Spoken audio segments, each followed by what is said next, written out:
Akaze namwiriwe bakunzi ba Amarangamateka TV, tubahaye ikaze tubirizaho mu gitaramo cyo kuri uyu mugoroba, aho muherereye abadukurikirana kuva mu bihugu bitandukanye, abadukurikirana kuva mu duce dutandukanye, abanyamurenge, inshuti z'abanyamurenge tuvuga ururimi rumwe cyangwa duhuje ururimi, abari mu bihugu bitandukanye. Uyu munsi rero turagenda tugaruka tureba uburyo abasore barambagizaga abakobwa. Tukaba tubahaye ikaze rero mu gitaramo cya Amarangamateka TV, kuri mikoro mukaba muri kumwe na Daudi. Reka tugende tugaruka tunyura mu buryo abasore n'inkumi barambagizaga mu gihe wenda cyo hambere, igihe imirongo ya internet, umurongo wa telefone utari waratangira gukora cyangwa utakoreshwaga.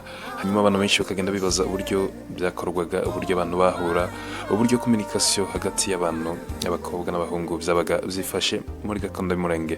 Hari abantu benshi rero bavukiye mu bihugu bifite ikoranabuhanga, bifite tekinoloji ihambaye cyane, mu buryo bibaza ko nibyo naho twari dutuye ariko byari bimeze. Mu gitaramo rero nicyo tugenda tugarukaho, tugenda dukoraho ibitandukanye uyu mugoroba.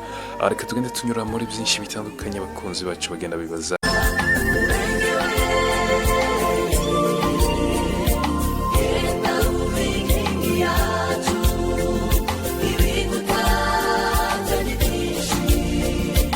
Hari ibindi bintu abantu benshi bagenda bibaza uburyo biri gukorwa cyane cyane mu bihugu bitandukanye abantu bacoherereyemo, uburyo abantu imibanire y'abakundana igena garukwamo n'abantu batandukanye, ndetse ikazamo uburyo bwinshi bwo kutumvikana n'uburyo bwo guhemukirana.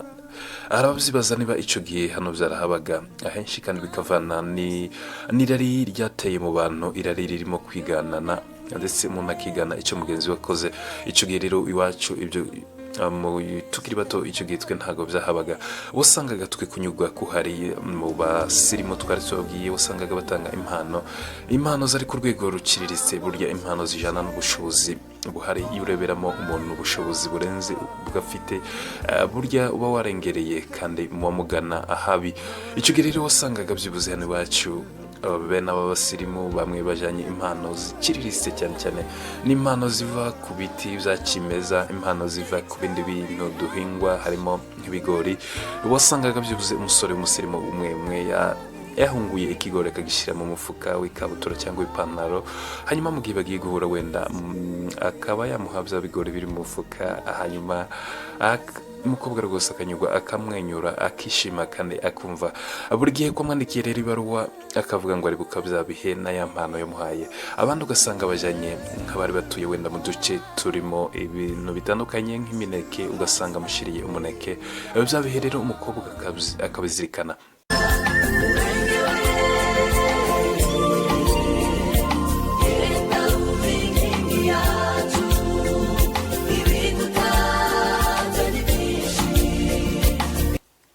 Wasangaga benshi bahuye n'umugore gusa, mbega bigeze igihe cyo gushaka, cyo kubana n'umugore batarabona ayo mahirwe yo kuba baganira mu buzima busanzwe. Uko rero niko twabikoraga. Reka tugende dukora ku buryo twagendaga tubikora kera tukiri abasore tutarasaza. Hanyuma bato bageze muri iki gihe cya digito, nabo turagenda tuzakora ku buryo ubu umuvuduko waho bigeze n'uburyo bihagaze. Ni ukuvuga ngo icyo gihe nta telefone ngendanwa twagiraga, nta bundi buryo bw'itumanaho bwari buhari usibye kwandika ibaruwa cyangwa urwandiko ukaba wagohereza. Ni ukuvuga ngo kurwohereza rero nta n'uburyo bwabaga bwo gufunga envelope, nizo zahabaga icyo gihe. Wasangaga zihenze cyane mu buryo ababonaga izo envelope bari bake, ugasanga byibuze byari bigoye. Ubundi buryo ko ari kwandikisha ikaramu zisanzwe, ubundi tekinoloji yari ihari. Wasangaga iri mu rwego rw'amakanisa rwo kwandikisha dagitiro. Icyo gihe rero wasangaga nk'umuntu wandikisha dagitiro yabaga asa n'umuntu ukomeye mu gace cyangwa mu karere, mu gihe umuntu wagiraga se wandikisha idagitiro wasangaga byibuze, dufatiye muri iki gihe turimo, niko kugira so pilote utwara indege wenda. Muri icyo gihe rero niko rwego byari bigezemo, niko rwego twarimo.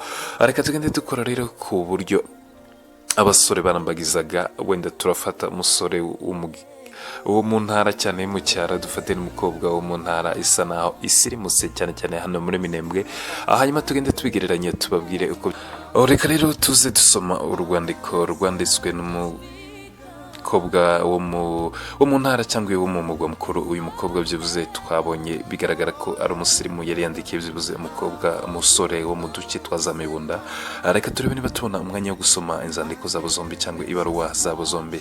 Umukobwa ku ikubitiro yanditse avuga ko amazina ye arayandika, hanyuma arandika ngo kuri uwo mpoza ku mutima, iyo muri introduction, hanyuma ashushanya iruhande rw'iyo nteruro uwo mpoza ku mutima, ashushanyaho akarabo, kubera ko iby'umutima bije muri iki gihe iwacu ubundi bashushanyaga cyangwa bacoraga ururabo.